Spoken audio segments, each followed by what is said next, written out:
Ciudad de México, 25 de mayo de 1911.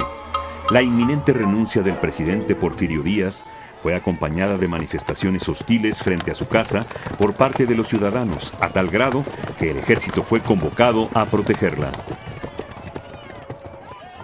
Desde las primeras horas, el pueblo, los estudiantes y los artesanos se lanzaron a la calle en pacífica manifestación, todos con el deseo de celebrar el advenimiento de la nueva era.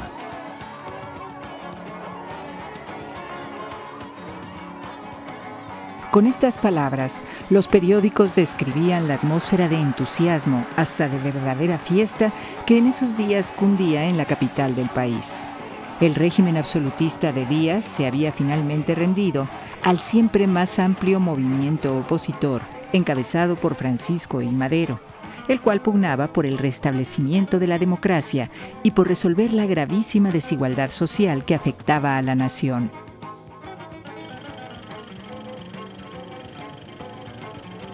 Autores de estas imágenes fueron los hermanos Salva, quienes, a través de sus filmaciones, dieron cuenta de muchos de los hechos sobresalientes en los años iniciales del movimiento revolucionario en México.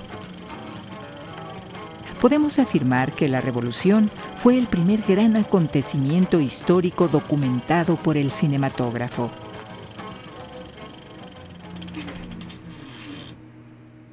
Día a día, periodistas, camarógrafos y reporteros gráficos se aventuraron hasta las líneas de combate para seguir las gestas de los caudillos, pero también nos legaron las imágenes de aquellos hombres y mujeres anónimos que al tomar las armas protagonizaron la transformación social y política de su país. Un pobre mexicano que escribe humildemente en nombre de unos héroes de quienes voy a hablar. Sus nombres son sagrados. Mientras los grabados de José Guadalupe Posada satirizaban la dictadura en los periódicos, la fotografía, instrumento que Porfirio Díaz había utilizado hábilmente para celebrar sus logros, pasó a testimoniar su ruina. Así, de los elegantes salones donde se realizaron las suntuosas fiestas del centenario de la Independencia en 1910, los fotógrafos se trasladaron a los lugares donde se organizaban las reuniones y azonadas del partido antirreeleccionista en contra del gobierno. El 20 de noviembre de ese año, los periódicos reportaban las noticias de uno de los primeros levantamientos. Al margen de los artículos, la imagen del cuerpo acribillado de Aquiles Cerdán en la comisaría de Puebla resumía por sí sola el trágico desenlace del enfrentamiento con los soldados federales y daba testimonio del disenso con descarnada autenticidad. La paz y el orden impuestos se estaban esfumando y a pesar de la censura, los reporteros se sentían llamados a captar y transmitir la realidad del momento, sin retórica y sin poses. Bajo este concepto de búsqueda de autenticidad, Agustín Víctor Casasola se destaca como el iniciador del moderno fotoperiodismo en México. Hacia 1905, Casasola alcanzó una exitosa carrera como fotógrafo de prensa en El Imparcial, llegando a conformar con su hermano Miguel una de las primeras agencias de fotografía en México, la Agencia de Información Gráfica. Se calcula que en ella participaron aproximadamente unos 500 fotógrafos, quienes desempeñaron una puntual labor de seguimiento de los sucesos revolucionarios y aún después. El registro colectivo de los casi 500,000 negativos que pertenecen a los archivos Casasola constituye, de hecho, la memoria fotográfica de 4 décadas de la historia nacional. A diferencia de las composiciones estáticas que caracterizaron la fotografía de guerra del siglo XIX, la tecnología más avanzada de las nuevas cámaras Eastman y Graflex permitió a los fotógrafos registrar con precisión inmediata los instantes decisivos de los eventos que tenían enfrente. Según afirmaba el mismo Casasola, los reporteros eran impresionadores del instante, esclavos del momento.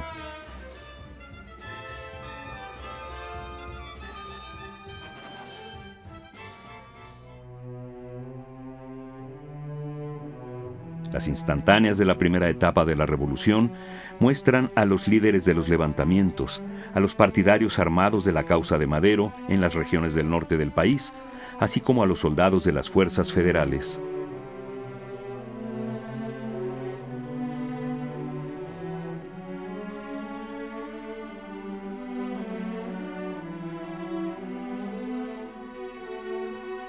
Mientras la insurrección maderista se propagaba por el territorio nacional, en la primavera de 1911, Emiliano Zapata se levantó en armas en Morelos.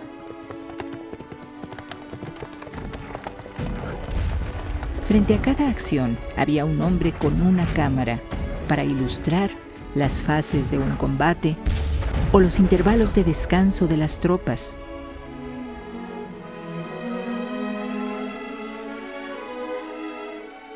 Sorprendiendo los rostros fatigados de los hombres, los momentos de intimidad robada en las despedidas, o participando en el duelo por los compañeros caídos. En todos sus detalles se retrataba la vida de un pueblo en la guerra.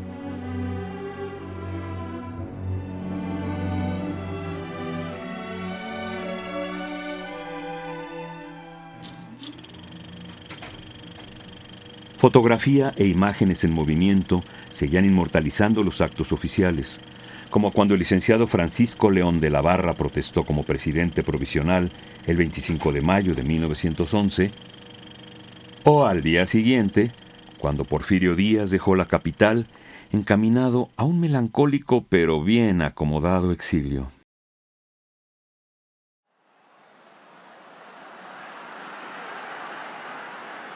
El 7 de junio de 1911, Francisco I. Madero hizo su entrada triunfal en la Ciudad de México. 100,000 personas lo recibieron mientras lo aclamaban como el apóstol de la libertad. Y aquellos momentos se plasmaron como las grandes imágenes ícono de la revolución.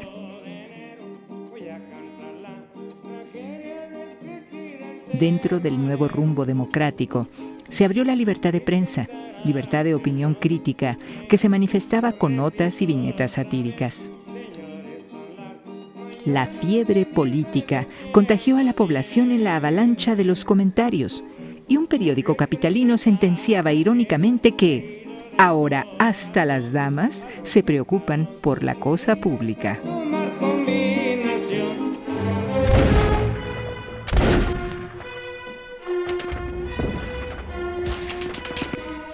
Pero las controversias con el nuevo gobierno no se limitaron solo al papel impreso, y en febrero de 1913 tomaron el cariz violento de la Decena Trágica. A raíz de la refriega felicista contra las tropas leales al presidente, Victoriano Huerta realiza un golpe de Estado que se consuma en los patios de Palacio Nacional, con la aprehensión y ulteriores asesinatos de Madero y Pino Suárez.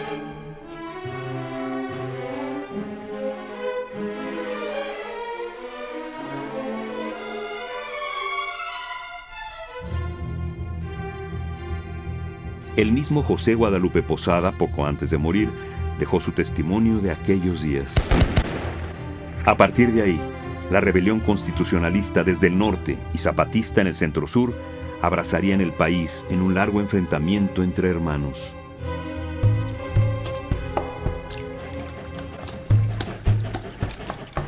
Además de fotógrafos y reporteros, los pioneros del cine documental iban desplazándose por todos los frentes del país para consignar en las películas el curso de los acontecimientos. La información fílmica llegaba al público de las salas de cine en forma de verdaderos largometrajes, con funciones de 1 a 2 horas de duración.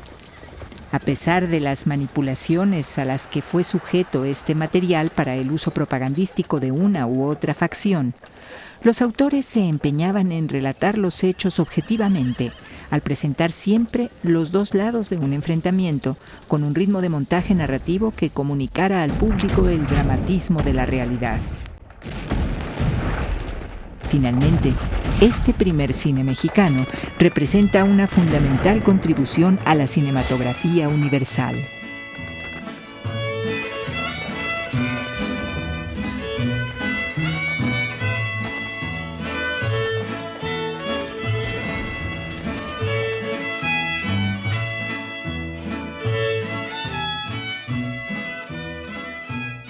El ingeniero Salvador Toscano, después de establecer en 1897 la sala de cine Lumière en el centro de la Ciudad de México, comenzó a filmar y exhibir vistas documentales de los diferentes sitios de la República y aspectos de la vida metropolitana.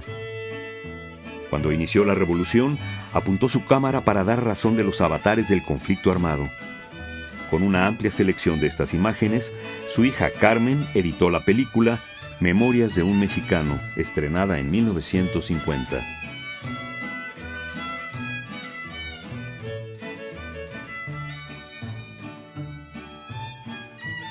El chihuahuense Jesús Hermenegildo Avitia fue fotógrafo y camarógrafo, además de músico y apasionado constructor de instrumentos musicales.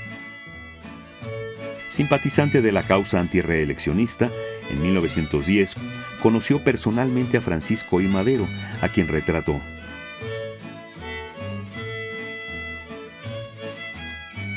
Posteriormente, siguiendo a Obregón y Carranza, documentó paso a paso el avance del ejército constitucionalista. En 1961, el realizador Gustavo Carrero ordenó estas cintas para conformar la película Epopeyas de la Revolución. Empezaban a surgir dificultades entre el grupo constitucionalista y el gobernador de Sonora, Maytorena.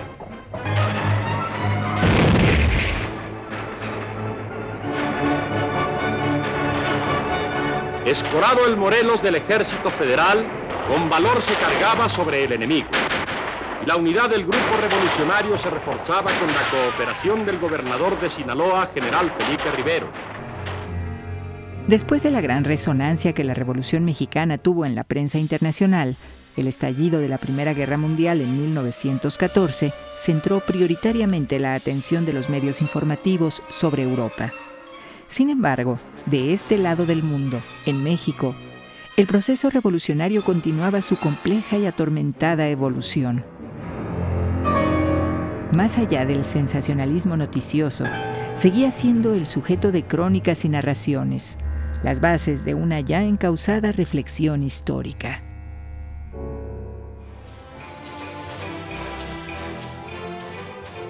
Como corresponsal del Metropolitan Magazine, el periodista norteamericano John Reed llegó a México en el otoño de 1913.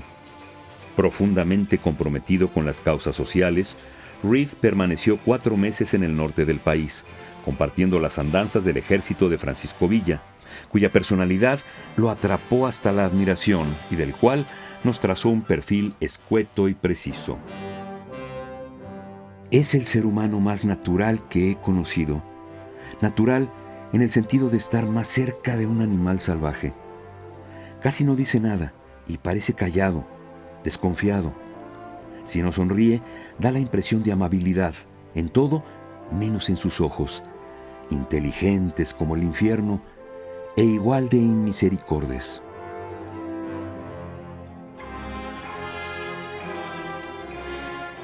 John Reed describió la victoria del caudillo del norte en la batalla de Torreón, lo cual abrió el camino a las tropas constitucionalistas hacia la Ciudad de México. A partir de 1914, todos sus artículos se editaron en el libro México Insurgente.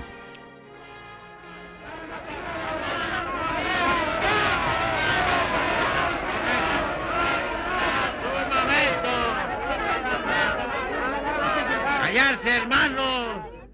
Hermanos, hermanitos de raza, miren pa' qué anda peleando Pancho Villa, para que todos ustedes tengan que comer. Ahora les doy más. Luego, cuando gane esta guerra, les daré tierras. Cada uno tendrá su rancho y no tendrá que seguir de peón. ¡Viva el general Villa! ¡Viva! En 1935, el realizador Fernando de Fuentes filma Vámonos con Pancho Villa, película que cerraba una trilogía de largometrajes, en donde el autor abordó el tema revolucionario desde una perspectiva crítica y con matices trágicos.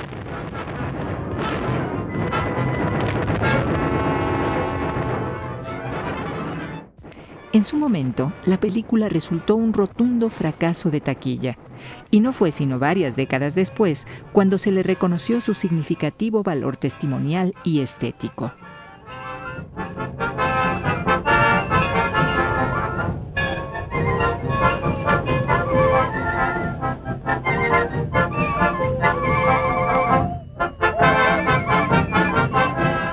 Aparte de contados ejemplos, la mayoría de las producciones cinematográficas nacionales forjó una imagen pintoresca e idealizada hasta el estereotipo de la guerra civil, evadiendo así un más profundo intento de análisis.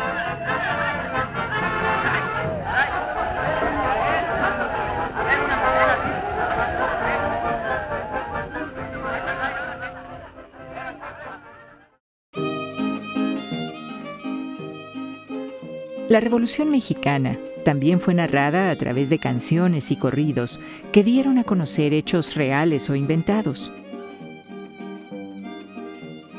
Bandas, músicos y cantores populares difundieron las muchas versiones de los acontecimientos y nos dejaron múltiples testimonios en las letras y en las tonadas. Los corridos sobre la Revolución Mexicana surgieron entre las filas de todos aquellos que tomaron el riesgo de luchar por los ideales que deberían mejorar su vida. De esta manera, se cantaron las batallas, los triunfos y las derrotas, las alianzas y las traiciones. Los héroes principales fueron, por supuesto, los caudillos en sus hazañas, y a veces también sus caballos.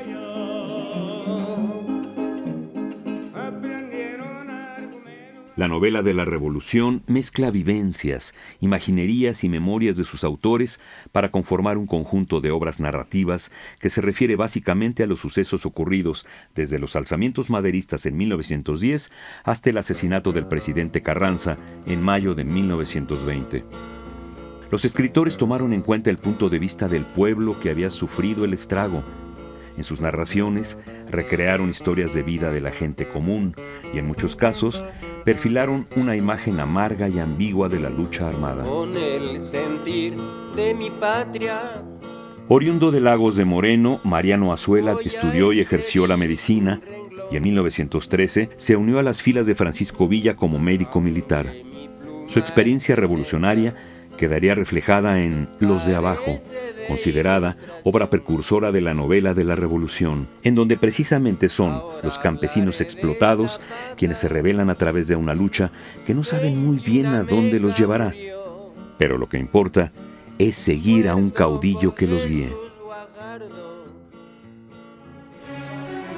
El torbellino de polvo, prolongado a buen trecho a lo largo de la carretera, rompíase bruscamente en masas difusas y violentas, y se destacaban pechos hinchados, crines revueltas, narices trémulas, ojos ovoides, impetuosos, patas abiertas y como encogidas al impulso de la carrera.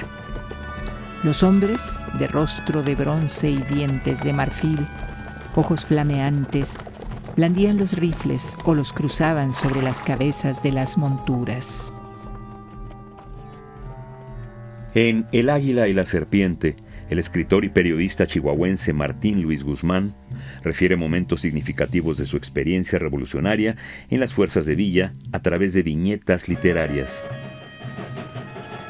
Cuando llegamos, ya el tren estaba allí, polvoriento, estrafalario, muy de Revolución Mexicana, con furgones y coches de los más diversos tipos y con marcadísima traza, por eso pintoresca, de cosa que viene de abajo. Tenía aquel tren además, como si íntegro le pasara encima, bastaba una mirada para advertirlo, todo el cansancio de su larga carrera.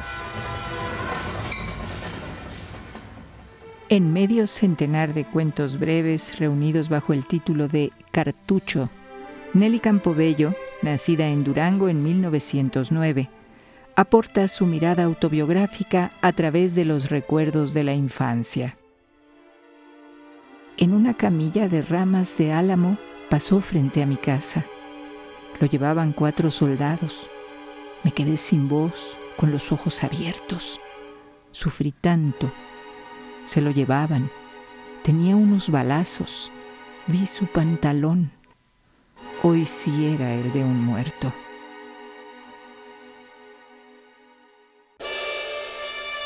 En 1920 concluyó la lucha armada y comenzó la reestructuración social y política del país. Bajo el impulso del primer secretario de Educación, José Vasconcelos, se fue desarrollando el muralismo, corriente plástica que proponía un arte público cuya temática se vinculaba estrechamente con la revolución. Aquí, en las paredes de lo que fue la Escuela Nacional Preparatoria de San Ildefonso, José Clemente Orozco la representó como una experiencia demoledora, a la que también describe en su autobiografía.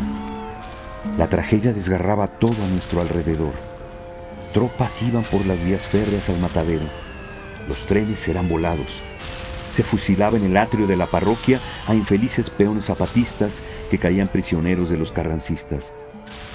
Se acostumbraba a la gente a la matanza, al egoísmo más despiadado, al hartazgo de los sentidos, a la animalidad pura y sin tapujos. Aunque Diego Rivera no presenció los turbulentos acontecimientos, sí vivió sus consecuencias inmediatas. En los murales de la Secretaría de Educación Pública, compuso escenas alegóricas en las que caudillos y pueblo identifican una renovada conciencia nacional.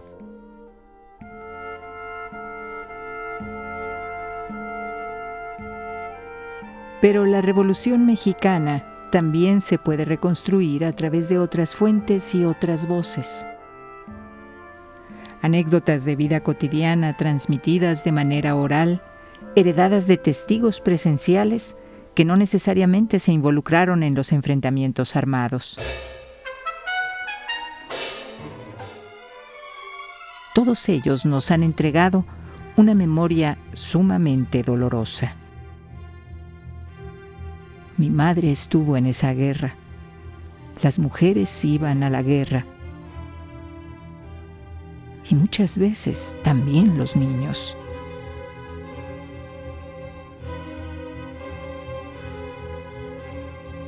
Más de 1 millón de personas murieron en esa revolución. Gracias a la diversidad de documentos que se han conservado hasta hoy y que de muchas maneras están a nuestro alcance, podemos aproximarnos a una idea cada vez más clara de lo que aquel movimiento significó para México y deducir también el sentido de nuestro presente. El esfuerzo por comprender todavía no termina.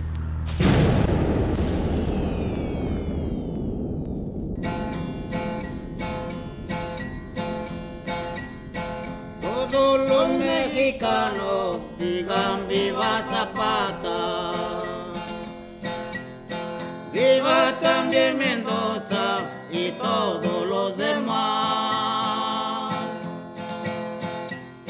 Que muera el mal gobierno de Victoriano Huerta. Que muera o que renuncie, queremos ya la paz. Viva la independencia, viva la libertad. El plan Villa de Ayala que se dio a conocer. Que goce nuestra patria de paz, tranquilidad y la nueva reforma resuene por doquier. Una corona fresco de mirtos y de rosas, jazmines y laureles, guirnalda, flores mil. A los libertadores de la nueva reforma, una canción a ustedes yo les envío aquí.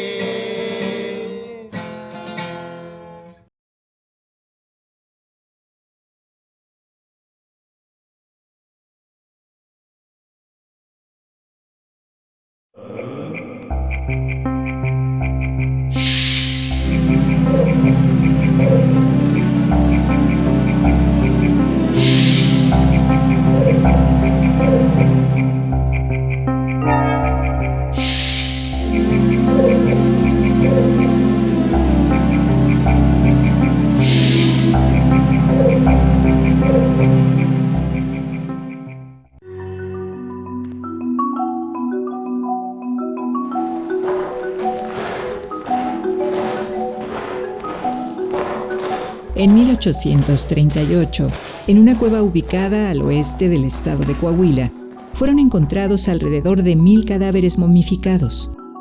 Estaban envueltos en finos petates junto a diferentes objetos de uso cotidiano como canastas, vasijas, textiles y accesorios para la casa. Esos despojos funerarios suscitaron entonces las reflexiones de un distinguido historiador. ¿Qué juzga usted, amigo mío, de estas catacumbas que hoy nos llaman a investigar la existencia del pueblo que las habita? ¿Son los sepulcros de una gran nación rica y civilizada, o bien la solitaria tumba de un pueblo errante y bárbaro? He aquí las preguntas que uno se hace en los primeros momentos que examina aquellos despojos de la antigüedad y al respirar el polvo de nuestros antepasados.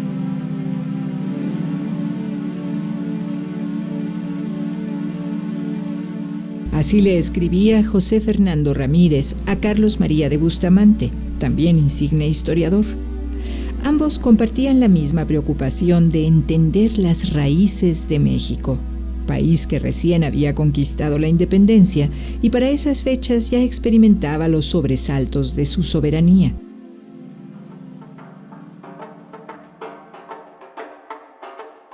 A los ojos de la inteligencia criolla y liberal, el esplendor de las civilizaciones mesoamericanas quedaba ensombrecido por sus aberrantes costumbres religiosas y sociopolíticas, a las que el episodio de la conquista puso violenta pero necesariamente término.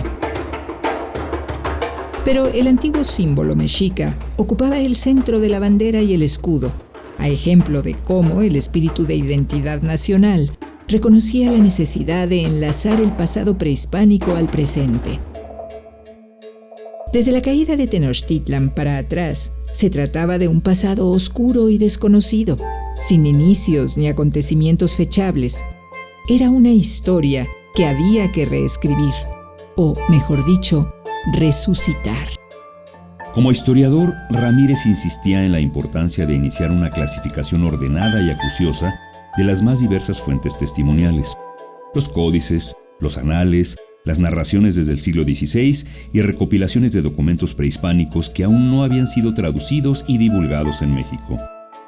Esta información se valdría además de la descripción de los restos arquitectónicos con sus pinturas, inscripciones y toda clase de objetos asociados que desde el siglo anterior habían comenzado a estudiarse y recuperarse, a veces de manera accidental, como en el caso de los dos monolitos de la Coatlicue y la Piedra del Sol. Hacia mitad del siglo XIX, la arqueología en México era considerada todavía una práctica accesoria a la investigación historiográfica, o bien tema para anticuarios y coleccionistas. En 1841 salió publicado Incidentes de viaje en Centroamérica, Chiapas e Yucatán, del escritor y diplomático norteamericano John Lloyd Stephens, cuya edición se complementaba con las láminas de su compañero de viaje, Frederick Catherwood. En esas imágenes, las ruinas de palacios, torres y estelas mayas labradas con enigmáticas figuras e indescifrables jeroglíficos asomaban del tupido abrazo de la selva, seductoras de exótico misterio. Y esa seducción cruzaba los océanos.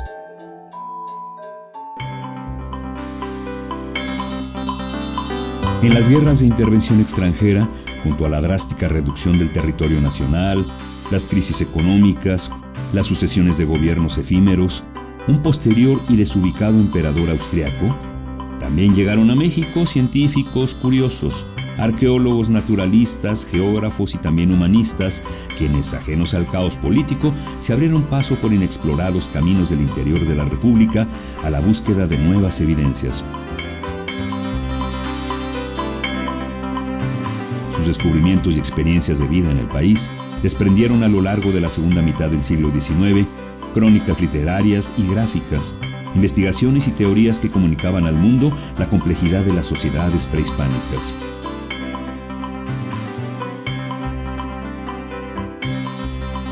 El número de sitios y el caudal de bienes materiales que se iban registrando demandaba una clasificación propiamente arqueológica, autónoma de la documentación histórica, para llegar a salvaguardar tales bienes, monumentos u objetística.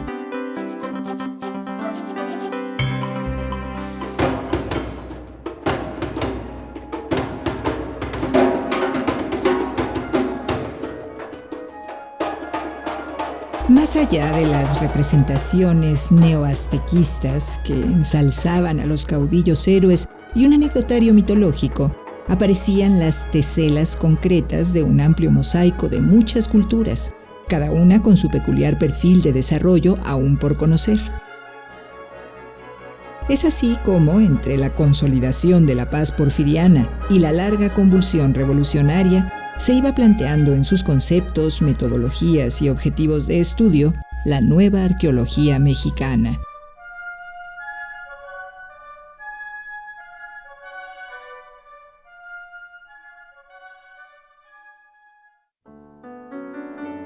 El Museo Nacional, reubicado por el emperador Maximiliano en la calle de Moneda, era el lugar de acopio y resguardo de las piezas y colecciones prehispánicas provenientes de todo el territorio nacional.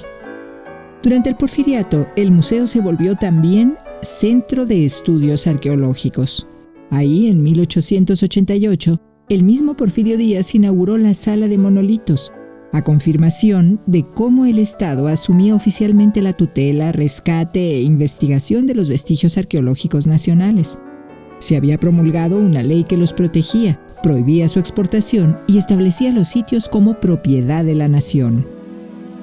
Para entonces, la recién instituida Inspección de Monumentos Arqueológicos estaba al mando de Leopoldo Batres, eminente estudioso quien había realizado su formación profesional en Europa.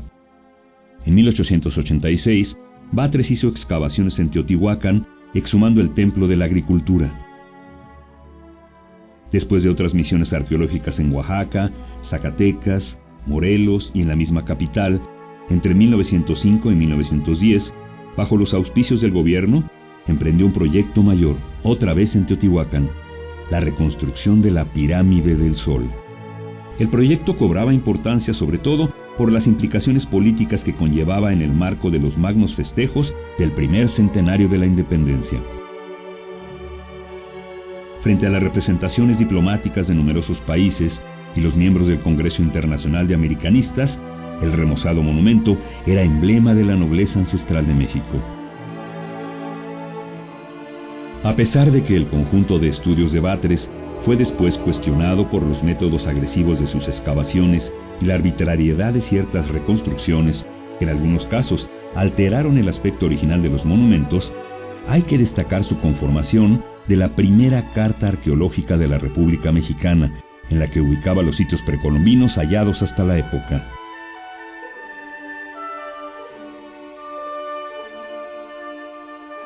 La glorificación del pasado no correspondía a un entendimiento y capacidad de solución de la problemática social. Los indígenas, descendientes de los originarios pobladores de México, debido a la persistencia de sus diferencias socioculturales, sobre todo lingüísticas, eran más bien considerados como un freno a la marcha de modernización del país y por lo mismo excluidos de una integración a la sociedad. Ese mismo año de 1910, el estallido de la revolución convocaba al país a una radical transición política. Y es a lo largo de esa década cuando se fue afirmando una figura que señalaría una nueva orientación en la arqueología de México: Manuel Gamio.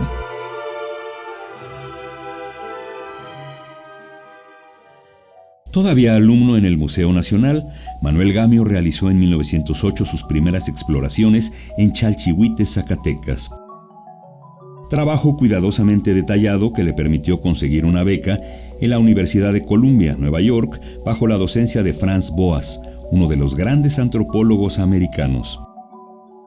En 1911, de vuelta a México, Gamio continuó sus estudios en la recién fundada Escuela Internacional de Arqueología y Etnografía Americanas, cuyos primeros directores fueron el etnógrafo alemán Eduard Seller y el mismo Franz Boas. El propósito de la escuela era explorar en sitios que aportaran nuevas informaciones al conocimiento antropológico, es decir, poder aclarar la aún confusa sucesión cronológica de los niveles culturales hasta entonces conocidos, particularmente en la Cuenca de México. Gamio realizó entonces diversas excavaciones en Azcapotzalco y aplicó por primera vez en América el método estratigráfico, por el cual se puede determinar la edad de los hallazgos según los estratos o niveles de profundidad. Se marcaba así el inicio de las excavaciones científicas controladas que permitirían encontrar e interpretar los datos correctamente, y al mismo tiempo se asentó la importancia que la Escuela Internacional tuvo para el avance de la arqueología en México. En 1913, Gamio asumió el cargo de inspector general de la Dirección de Monumentos Arqueológicos.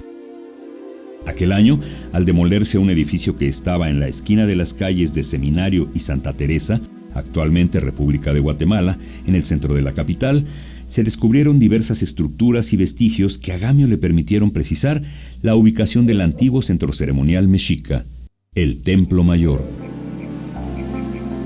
En 1916, la editorial Porrúa publicaba Forjando Patria, obra en la que Gamio exponía su concepción sobre el arte prehispánico y la arqueología y refrendaba la necesidad de un trabajo integral en la investigación arqueológica, parte integrante del conjunto de conocimientos que más interesa a la humanidad y que se denomina antropología o ciencia del hombre. Según palabras de Gamio, la arqueología no había llegado aún a verdaderos alcances científicos, debido principalmente a la falta de conceptos, de métodos, de perspectivas y de encadenamiento lógico que preside a las escasas investigaciones propiamente arqueológicas que se emprenden, las cuales, por lo tanto, resultan aisladas e inconexas. Por ello, los estudios arqueológicos deberían presentar un carácter integral, pues comprenderán el estudio de las manifestaciones culturales, tanto las intelectuales, mitologías, estética, etc., como los materiales, construcciones, cerámicas, implementos diversos, el de los restos humanos, animales y el del ambiente físico-biológico local. Se sugerían desde entonces todos los elementos de una moderna investigación arqueológica. En 1917 se creó la Dirección de Antropología y Etnología dependiente de la Secretaría de Agricultura y Fomento. Gamio quedó como director de la institución y emprendió investigaciones en el Valle de Teotihuacán, en donde aplicó un estudio integral para analizar las características culturales desde la época prehispánica hasta la actual, pasando por la época colonial. En su equipo de investigadores participaron etnólogos, lingüistas, antropólogos físicos, geólogos, botánicos, arquitectos y otros especialistas que estudiaban las diferentes etapas de desarrollo de esa cultura. El programa de Gamio se vinculaba al contexto de reivindicaciones sociales encauzado por la Revolución y estaba enfocado no solamente al estudio del pasado prehispánico, sino también al de las poblaciones del valle. Proponía acciones de mejoramiento comunitario a través de la producción artesanal que él mismo organizó. Buscaba en sus principios un sentido práctico a la arqueología.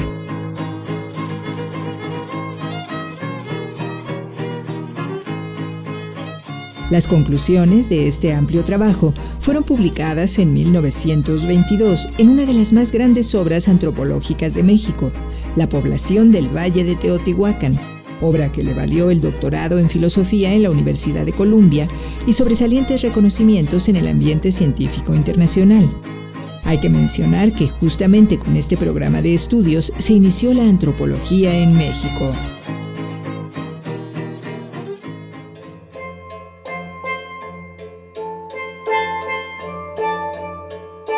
Los estudios propiamente arqueológicos de Gamio fueron numerosos, empezando por la excavación y restauración del templo de Quetzalcóatl en Teotihuacán, para la cual el ingeniero Ignacio Marquina dibujó diversos planos de las estructuras y una perspectiva de la antigua ciudadela.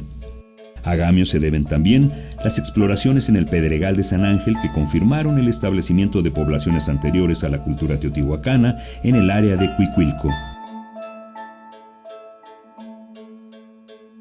No obstante su incesante actividad, Gamio ya no logró concretar más proyectos interdisciplinarios de estudio integral, y quizá esto explique cómo sus intereses se centraron decididamente hacia la problemática social. Queremos apuntar cómo desde 1942 hasta 1960, año de su muerte, cubrió el cargo de director del Instituto Nacional Indigenista, además de pertenecer a más de 30 sociedades o institutos científicos, tanto de América como de Europa.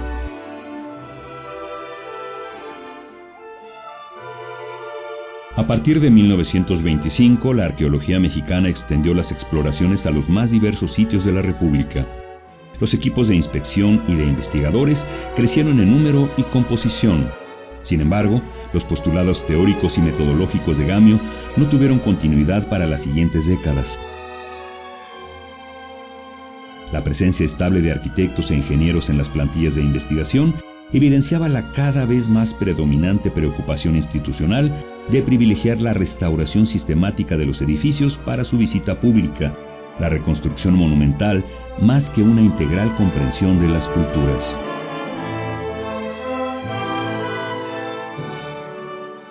El trabajo de los arqueólogos mexicanos se desarrolló en muchas ocasiones conjuntamente con la participación de varias instituciones extranjeras. El ejemplo más connotado es sin duda el proyecto realizado en el área maya de Chichén Itzá por la Carnegie Institution de Washington, iniciado en 1924 bajo la dirección del Dr. Sylvanus Morley por un periodo de 10 años.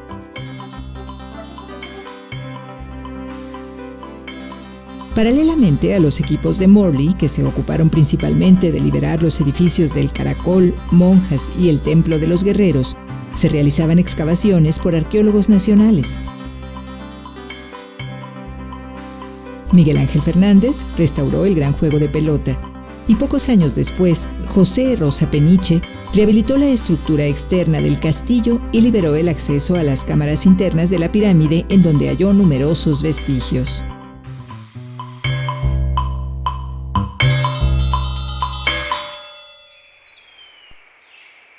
Es en esas fechas cuando se abrió también un nuevo capítulo de estudios de las culturas mesoamericanas.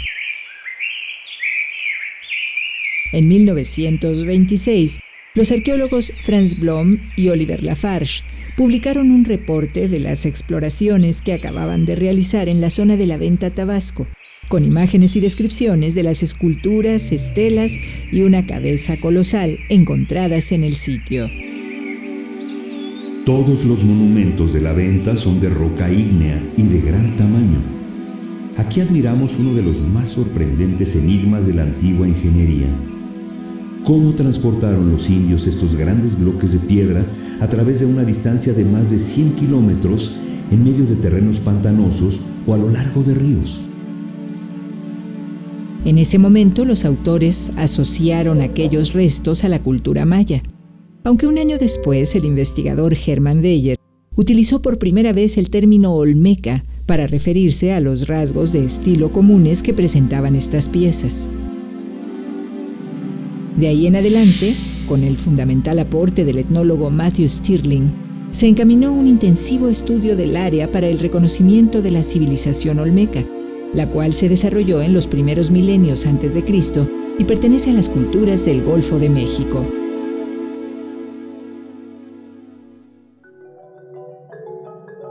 Tulum, Uxmal, Tajín fueron en la década de los 30 y entrando a los años 40, entre otros más de los sitios intervenidos para la consolidación de edificios, aunque algunos arqueólogos como Eduardo Noguera y Jorge Bahián se concentraron en analizar los hallazgos de cerámicas al fin de facilitar la cronología de las culturas estudiadas. Asimismo, Enrique Juan Palacios, que había trabajado como bibliotecario en el Museo Nacional, fue uno de los primeros arqueólogos mexicanos que profundizó los estudios iconográficos, particularmente de los glifos esculpidos en piedra.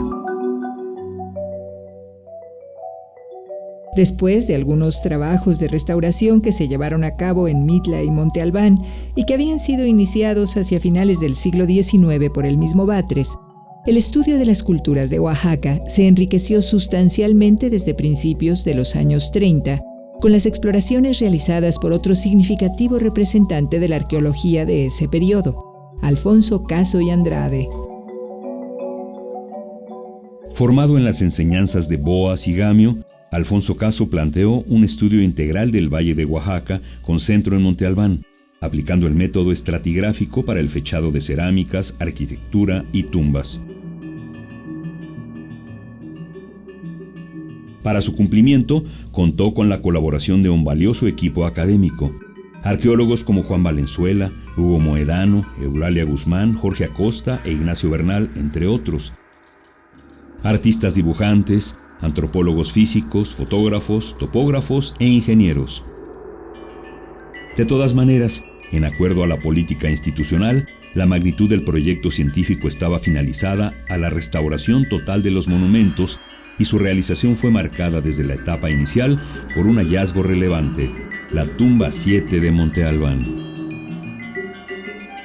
El día 9 de enero de 1931, Caso y sus colaboradores liberaron el acceso a la tumba zapoteca, en la que encontraron las ofrendas del entierro mixteco ahí depositadas.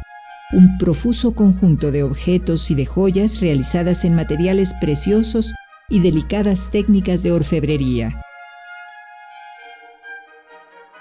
Todo lo que se podía ver en lo que abarcaba la luz de nuestras linternas era una rampa de tierra en la que estaban esparcidos huesos humanos, pero revueltos con la tierra, y brillando a la luz de las linternas se veían innumerables cuentas de oro, de cristal de roca, de jade y las plaquitas de turquesa que formaron alguna vez los espléndidos mosaicos. Piezas de mayor tamaño y de una belleza inimitable también podían verse sobresaliendo de la tierra. El descubrimiento del llamado Tesoro de Monte Albán alcanzó resonancia internacional y fue un factor decisivo para que el gobierno asegurara el presupuesto para la continuación de las excavaciones en el área.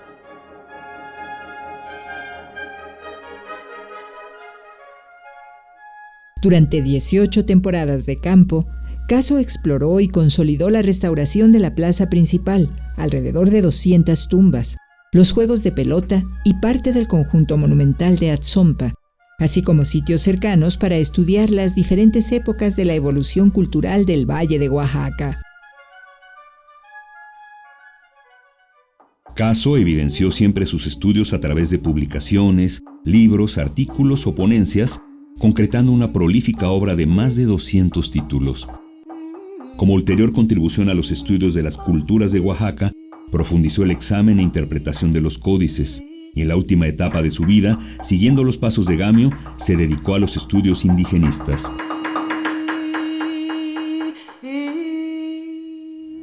En febrero de 1939, por iniciativa del presidente Lázaro Cárdenas, se emitió el decreto que originó la creación del Instituto Nacional de Antropología e Historia. En 1942 fue creada la Escuela Nacional de Antropología e Historia, incorporada al INA, en donde se irían formando las siguientes generaciones de arqueólogos y antropólogos. Su aportación ha generado nuevos horizontes de análisis, aunados a las nuevas técnicas de investigación para reconstruir el desarrollo de las antiguas culturas, no solo de México, sino de toda una región llamada Mesoamérica. Dentro de la arqueología mexicana, sigue abierto el debate de ideas sobre objetivos y métodos de estudio, es decir, acerca del conocimiento de la historia del hombre. Ojalá que este debate no se aleje de la realidad viva de todas las comunidades que son el enlace con nuestro pasado, la razón de nuestro presente.